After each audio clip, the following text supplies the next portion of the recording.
Recording in Baiklah, selamat pagi anak-anak. Selamat datang di pembelajaran bahasa Indonesia, di mana pagi hari ini kita akan mempelajari tentang pantun. Kita akan mempelajari tentang pengertian pantun, ciri-ciri pantun, jenis pantun, dan contoh-contoh pantun.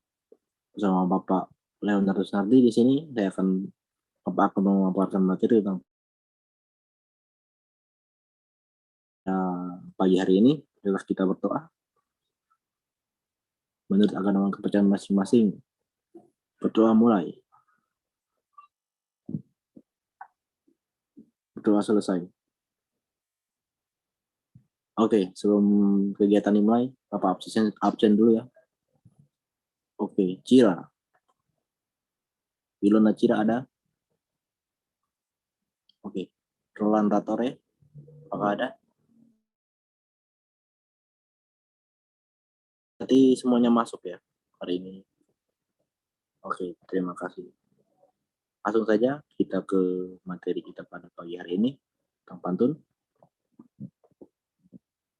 Ya, baik. Tujuan pembelajaran kita pada pagi hari ini yaitu nanti setelah melihat tayangan pantun yang disajikan oleh guru, nanti siswa dapat menjelaskan makna pantun dengan baik dan benar. Kemudian yang kedua, setelah menjelaskan makna pantun, setelah guru menjelaskan hasil karya pribadi ya, nanti siswa itu membuat pantun sendiri, karya sendiri dengan baik dan benar. Lalu setelah membuat pantun, siswa dapat menunjukkan pantun hasil karya pribadi di depan layar dengan percaya diri ya. Oke.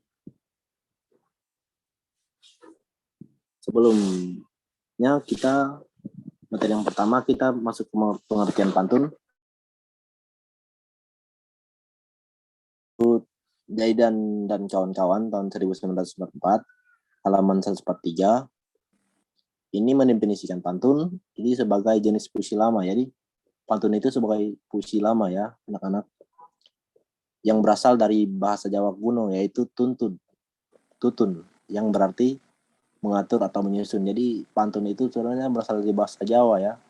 Jawa kuno yaitu tutun, yaitu mengatur atau menyusun. Dalam pantun itu pertama baris satu dan baris pertama itu setiap rimanya itu bersajak AB-AB ya. Pantun itu bersajak AB-AB. Setiap baris itu terdiri dari 4 baris. Lirik 1 dan 2 itu merupakan sampirannya. Kemudian lirik 3 dan 4 merupakan isi. Jadi setiap pantun yang penting.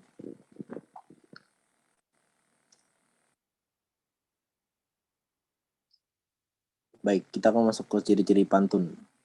Ciri-ciri pantun itu yang pertama itu pantun itu bersajak AB-AB. Yang kedua itu setiap bait terdiri dari 4 baris.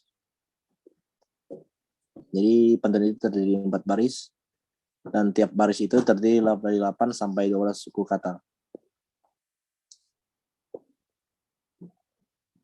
Nah, yang pertama selanjutnya itu bagian pantun. Bagian pantun itu terdiri dari 2 yaitu sampiran dan isi. Sampiran ini berisi kata-kata dalam 2 baris pertama atau baris ke-1 dan baris kedua atau disebut bait. Bagian isi kata-kata dalam 2 baris terakhir atau baris ketiga dan 4.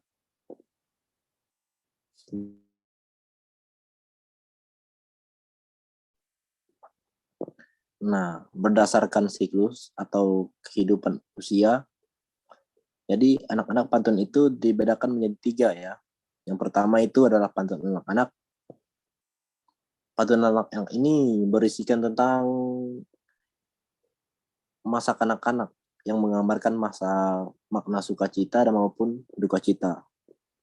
Kemudian yang kedua, pantun orang muda.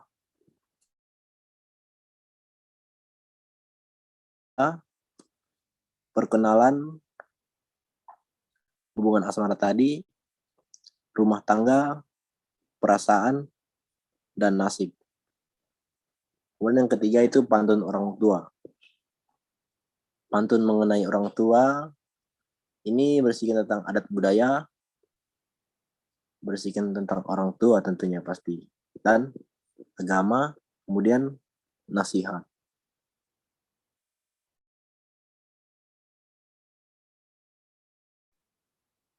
Oke, selanjutnya di sini kita akan menentukan makna pantun. Di sini Bapak sudah menyiapkan pantun tentang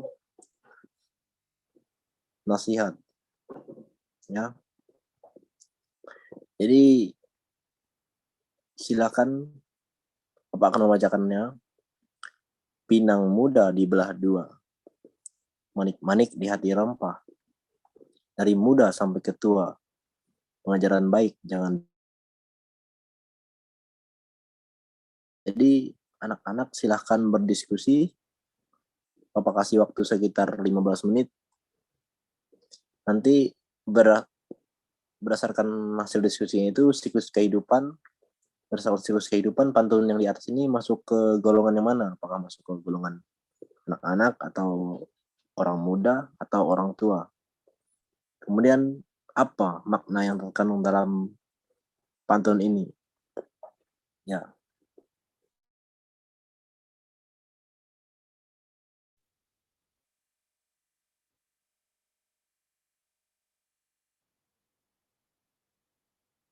oke, sudah ada yang mengirim jawaban. Bapak tunggu yang lainnya. Oke. Jadi ini kita bahas bersama-sama ya. Jadi pantun di atas itu termasuk kenapa? Karena mengenai nasihat atau pengajaran yang baik yang diberikan orang tua kepada seorang anak atau anak muda yang harus selalu ditanamkan hingga akhir hayat. Jadi pantun ini kan pantun nasihat. Jadi pantun nasihat ini kita lihat pantun nasihat itu masuk ke pantun orang tua. Jadi pantun nasihat itu kan ini kan pertanyaannya siklus kehidupan. Jadi pantun di atas itu termasuk dalam pantun orang tua. Sampai di sini mungkin ada pertanyaan? Baik, jika tidak ada pertanyaan, Bapak akan lanjut ke materi selanjutnya. Nah, selain berdasarkan siklus kehidupan, pantun itu juga dibedakan berdasarkan isinya. Yang pertama itu pantun jenaka.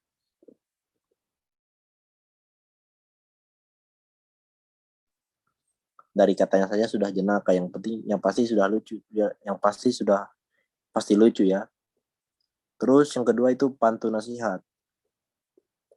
Dalam pantun nasihat ini berisikan tentang nasihat dengan tujuan mendidik dan memberikan nasihat moral, budi pekerti, dan lainnya.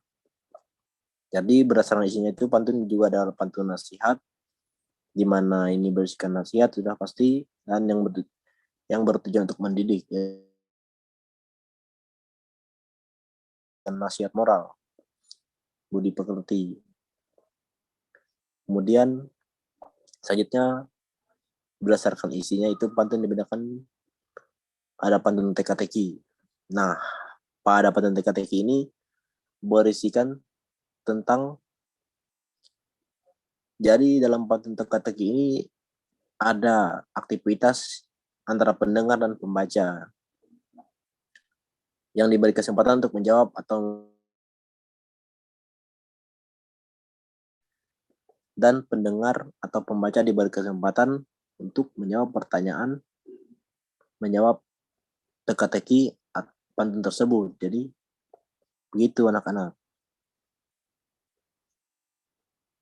Jadi pantun teka-teki itu membalas teka-teki pantun gitu, kita menjawab apa sih yang ada terkandung dalam teka-teki apa yang ada tergantung dalam pantun itu gitu. kiasan. Pantun kiasan ini berisikan tentang perumpamaan atau ibarat yang biasa digunakan untuk menyampaikan suatu hal secara tersirat atau tidak langsung. Jadi pantun kiasan ini berisikan tentang perumpamaan atau ibarat yang digunakan untuk menyampaikan sesuatu hal secara tersirat atau tidak langsung ya. Oke.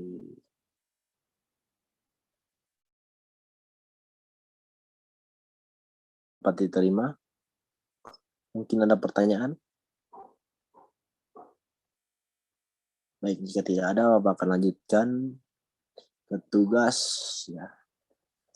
Jadi setelah mempelajari pengertian pantun, ciri-ciri pantun dan jenis pantun dan contoh pantun, peserta didik atau anak-anak ini disuruh untuk membuat pantun yang temanya bebas ya.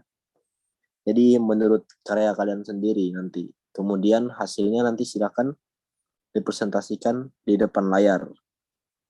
Untuk tugasnya ini Bapak kasih minggu depan ya. Jadi minggu depan itu kita presentasi pantun. Oke? Oke. Jadi refleksi pembelajaran kita pada pagi hari ini yaitu tentang pantun. Jadi kita dapat mengetahui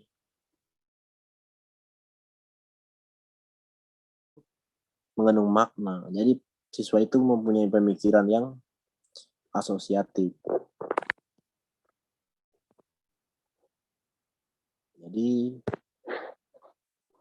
selain mempunyai pikiran yang asosiatif, pantun juga melatih siswa untuk berpikir tentang makna sebelum mengucapkan sesuatu. Jadi sebelum mengucapkan sesuatu itu kan harus dipikirkan dengan sungguh-sungguh. Terjadi kesalahpahaman.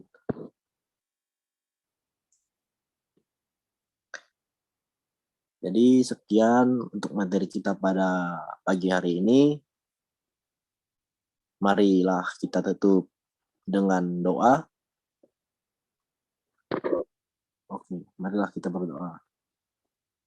Nama Bapa dan Putra dan Roh Kudus. Amin. Terima kasih atas pembelajaran kami pada hari ini, Tuhan. Kami telah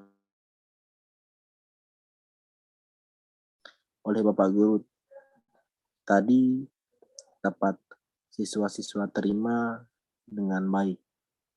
Hanya ingin jalan dan harapanmu padamu, lantaran Kristus yang berkuasa, kini yang masa. Amin. Amin. Terima kasih.